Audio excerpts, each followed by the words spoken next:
This afternoon, I finally got around to watching the season finale of The Last of Us. I didn't get a chance to watch it last night because of the Oscars, and I finally got a chance to watch it this afternoon, and I am ecstatic to say that this is one of the best shows I've watched in a long, long time. I don't watch many TV shows. I just watch the big ones that are on streaming service like this, Andor, or whatever Disney Plus puts out. Well, I don't count Andor as a Disney Plus show. In my heart, it is a real TV show. The Last of Us, I didn't know what to expect going into it. I know the trailer looked great, and I know it's based on a game that a lot of people really love. I know people love the first game. I know the second game is a big controversy. I don't even know what happens. I haven't asked. And I think I have an idea of what happens just based on the tone of Twitter. I'm going to keep that to myself and see what happens in the next season. I just fell in love with the show each episode. The first episode, I was a little unsure. You know, it was a long episode. Some of these episodes in this season are almost an hour and a half. The first episode, I was like, I'm a little unsure about this because maybe the first episode was my least favorite because it was setting things up. It was a little slow, but it felt a little cliche in some of the stuff it was setting up. Once we got to episode 2, the show really just took off. Episodes 2, 3, 4, 5, 6, 7, 8, 9 are all near perfect television for me. I really, really connected with every single one of the characters. Every single actor in the show had at least like their big Emmy moment. Pedro Pascal was phenomenal in this show. There's this one episode, I believe it's episode 4 or 5,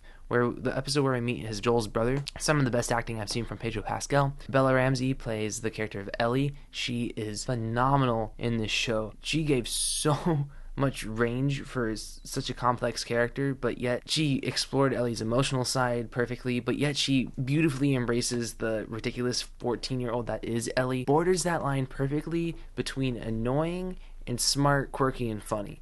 And she sometimes passes that line, depends on the audience, because sometimes I'm watching her, I'm like, okay, Ellie, we get it. And sometimes I'm like, but you're 14, so I really think Bella Ramsey did a fantastic job at finding that balance between the two and created an overall very, very likable character that I can't wait to see more of in the next season. Same with Pedro Pascal. I was really, really impressed with the production of the show. I don't know what the show's budget was, but this must be one of the most expensive shows ever made because this show just looked too good. It looked too good to be a regular budgeted show. The CGI is top notch. The way that they brought this world of kind of zombies, I don't even know, like, they never say specifically zombies, so I'm just going to call them zombies. This zombie apocalyptic world to life with CGI buildings and made it feel so real. Of course, we do have on-set stuff, but it's not like thank God with the show, we're never at a moment where everything you see is in front of a green screen. They find a way to incorporate as much production design as they can. I think they did a phenomenal job with that because there's never a moment in the show where I'm like, that doesn't look good. Like, we live in a world where a 9-episode HBO Max series looks better than some movies that we see nowadays with almost the same exact budget for a fraction of the runtime. The standout episodes, I have to say, are episode 3, episode 5, I believe. I think whichever episode was with Sam and Henry, that was probably maybe my second favorite, and I think my favorite episode was the episode before the last with Ellie and Joel and the people that they run into in the snow.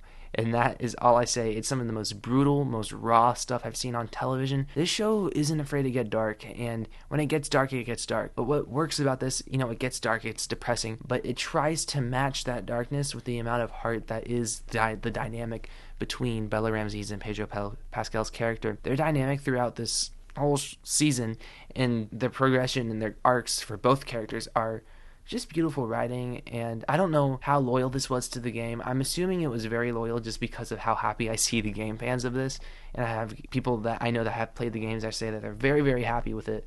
So I think this was exactly what adaptations need to be. I know that the creator of the video game was heavily, heavily involved in this production. I do believe he written a lot of episodes. I do think he directed 1 or 2, and he did a great job. The way I was immersed into this world, fell in love with the characters, and was tensed up. This episode with Sam and Henry, best action sequence of the show. It sends the right chills down your spine when you see the bloater, and that thing is just killing everyone. It's the coolest thing ever. This show just really knows how to make me get tensed up, even though certain things are going to happen just based off things that you saw in the trailer, I know this person won't die because I saw you later in the trailer, but it still got me tensed up, oh my god, is this going to happen? Because the show liked to do flashback a couple times, so I really felt like no one was safe, and it really created that apocalyptic feel. And one of my favorite aspects of the show is obviously what the show is about is that Bella Ramsey's character, Ellie, is immune because she's bitten and she has this bite on her and she never turned.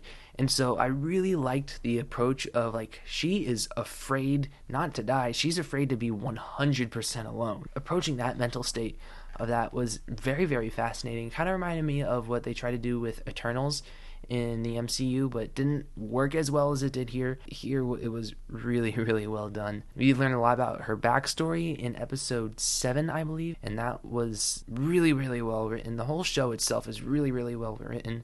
It has just as much care into its script as it does with its production value, and that's all you could ask for when it comes to TV shows. We live in a time and age where I feel like a lot is prioritized over another. If you have a huge production, the script doesn't get as much care, but if you have a nice big script, you're more focused on making sure that script works and you get the basics of that screenplay onto the screen. And when shows like The Last of Us come out and it finds the perfect blend between like spectacle of the zombie apocalypse and just well-written roundabout characters, it just makes me happy. I love watching this show. It's one of the best shows I think I've ever watched.